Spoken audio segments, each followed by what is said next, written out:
maillot ye suguya fila min yira la binkɛnɛma ani jɛma exactement voilà u design tɛ kelen ye Abu e bɛ se ka kuma binkɛnɛma in design kan wa binkɛnɛma in baba en tout cas y'a fɔ cogo min na binkɛnɛma don ne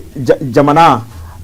d'abord an b'an yɛrɛ y'a la Mali ka identité b'a la an b'an yɛrɛ y'a la cogo di an ka couleur saba bɛɛ b'a la n'o ye binkɛnɛ ye n'o ye sanuji ye ani bilenman baba c'est très important en même temps a ɲɛgɛn ka ca a ɲɛgɛn an ye kunnafoni min sɔrɔ baba Mali ye c'est à dire que sira mun tagama Coupe d'Afrique ballontan kɔnɔna la mais a ma kɛ sira dumanw ye donc o taamasiyɛnw olu bɛ ɲɛgɛn ko fɔ en tout cas baba maaw in c'est à dire que fɛn dɔ fɛnɛ b'a la o y'an ka sɛgɛ ye ale ye Mali samata sɛgɛw ka emblème de c'est symbolique an ka taamasiyɛn don donc sɛgɛ kɔni toujours ale kɔni sensɔnni n'a y'i caru voilà o de y'ale ka arme fatale ye i kunna jalen y'i salen justement donc a prenner toujours ka wuli donc a b'o position na a bɛ kɛlɛ yɛrɛ de position na parce que sɔnni fila in o kɔni positionnelen don donc baba a yangalen don kosɛbɛ sanayɛlɛn kama Mali ka sanayɛlɛn donc i b'o o fɛnɛ ɲini kan maintenant Ernest min ye maaw di baba ale ka ja b'a kan déjà voilà donc waranikala Ernest b'o duguma ani fédération malienne de football o logo b'a la en tout cas yɔrɔ logo kɔni logo cɛ ɲuman ye vert jaune rouge o cɛmancɛ la Mali yɛrɛ bɛ yen nɔ n'o ye Mali carte ye donc sɛgɛ bɛ yen nɔ a sen bɛ ballon sanfɛ ka sɛbɛn fédération malienne de football wa baba bɔgɔlan o représenté don ni maaw la vraiment maaw cɛ ɲuman ba Abu e bɛ ka ne ka maillot de lajɛ k'i bɛɛ fɔ mais baba mais n yɛrɛ n bɛ taa min tuguni n ɲɛ bɛ maaw cɛ ɲuman original la i la et puis a cɛ ka ɲi quoi voilà binkɛnɛma ni jɛma u ti motif kelen Abu non motif kelen tɛ d'abord ni an ka maaw filanan de u y'a fɔ cogo min na voilà c'est à dire n'an bɛ ka jouer SRR la an bɛ nin de don maintenant maaw jɛma baba o kɔni ko ma caya maaw y'a ye cogo min na pratiquement an ka salle modèle man jan ɲɔgɔn na exactement différence ni fitinin dɔ b'a la voilà o ye dugumalanin ye bɔgɔlanin dɔ bɛ yen nɔ baba o fana design a cɛ ka ɲi kosɛbɛ vraiment jɛma in kɔni o y'an ka sokɔnɔ maaw ye ale ko ma caya ten tɔ mais a cɛ ka ɲi donc élégance b'a la kosɛbɛ alors Abu ni maillot ninnu yira la kunu k'u présenter kunungo fédération malienne de football siège la kɛnɛ ka ɲi directeur national des sports et de l'éducation physique n'o ye Ali Di Boubou Diallo ale tun bɛ kɛnɛ kan ka se Ernest ka représentant Aljuma Yatara exactement ka taa se sa fédération ɲɛmayaso o kɔni mɔdɔli tun ye cɛbɔli non fédération mobilisera nin ko la Moussa Sylvain Diakité premier vice-président a bɛ kɛnɛ kan yen c'est ça Abou Tassouma le président de la commission marketing sponsoring et télévision Ishaka Suleiman Diakité le prince de Bougouni ale tun bɛ kɛnɛ kan nin y'a ka ko ye Abou Tassouma ani fédération mɔgɔ caman wɛrɛw exactement alors maillot in kɔni yira la ni fierté alors Abou Tassouma maillot in e yɛrɛ ko k'a ka ɲi o tun ko maillot feereli bɛ daminɛ bi mais déjà kunungo u y'a bila sugu la kunu tilegan wulafɛla la a feereli daminɛna fédération boutique la voilà mais Abou bi dɔ ye wari ci ne ma ka bɔ Abidjan Boubacar Jara an ka Jarakɛ ko fo ka maillot in dɔ de ɲinɛ ko vert wa ko L ok voilà donc Abu an taara sɔrɔ de jama de bɔnnen don rang de bɛ yen Abu rang de bɛ boutique da la fédération siège la maillot san na Abu i yɛrɛ bɛ mɔgɔw ye maillot ye 6400 de o don 32 000 francs CFA voilà i yɛrɛ bɛ dɔw ye Abu i bɛ sɔn k'a fɔ ko ni u tɛ se ka 200 ko mago dilan nka u ka wari dafalen b'u kunna pour que ka na maillot san Abu nin bɛ passion ko fɔ nin bɛ jamana kanu ko fɔ nin bɛ faso kanu ko fɔ baba équipe nationale ye fɛnba de jamana symbole de don c'est très important ballontan baba an b'a fɔ guerre don mais guerre min don marifa tɛ k'a kɛ baba ballontan bɛ fɛn lase jamana ma ni ballontan tɛ i ka jamana t'a bonya n'a yangan sɔrɔ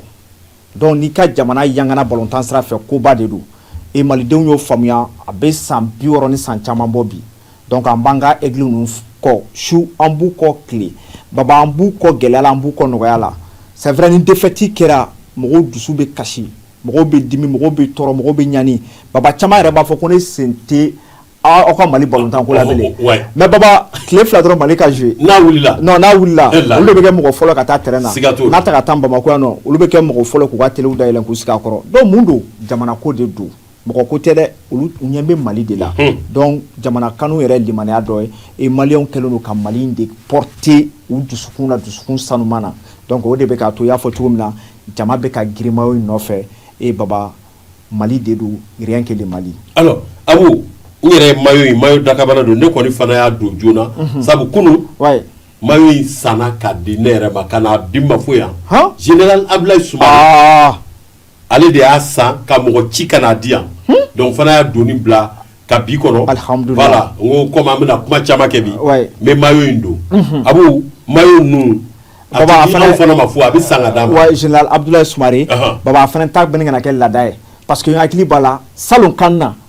a ye nin a tɛmɛna nin sira kelen fɛ a tɛ ne ka kɛ laada ye dɛ laada de don voilà donc ɲinan ka tɛmɛ o sira kelen fɛ tiɲɛ yɛrɛ la Soumaré ma t'ale fɔ maa ye tuguni o wa n sigilen don fana Isiyaka Sulemani Jakite kelen juru b'ale fana na o fana bɛna dɔ di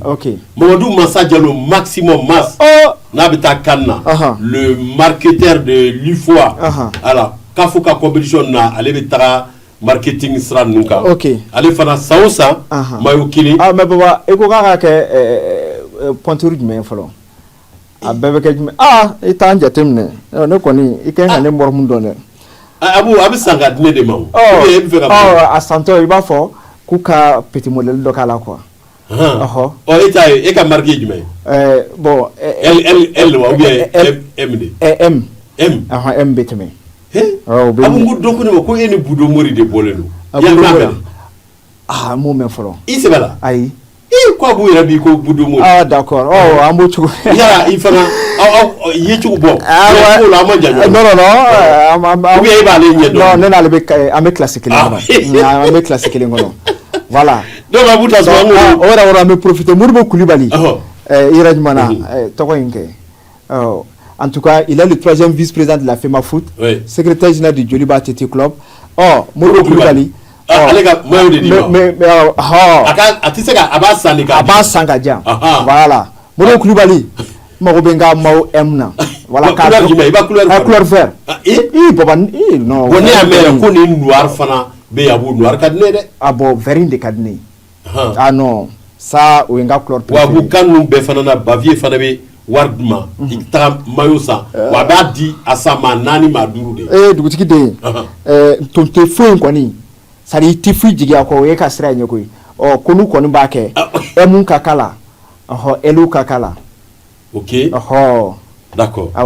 double XL ou ni XL ou kakala justement voilà OK alors mayo gale min nana ko bana o bana uladaina mais o sanina ka bon o sana ko ban mayo ba be doya su na tuguni Abu minnu bɛ ka an ka followers dɔ bɛ ka kuma ligne kan voilà u bɛ ka émission lajɛ ko est-ce que fédération ti vente en ligne fana k'a la ni minnu tɛ Bamako n'u bɛ Mali territoire kan ou bien n'u bɛ Farafina ou bien n'u bɛ diɲɛ fan wɛrɛw fɛ parce que k'u ka commande kɛ k'a san en ligne ko bɛ fisaya ko parce que ko n'a ma kɛ ten ko bɛɛ t'a sɔrɔ bɛɛ t'a sɔrɔ bɛɛ dun mago b'a la surtout baba le diaspora Malien mun be Mali kɔ kan baba ye olu ka jamana ko Jarake tumo o de tun bɛ bali na voilà Abu me cɛ kelen fana dɔ cɛ duman don Boubacar Dramé n'u k'a ma ko Papi Dramé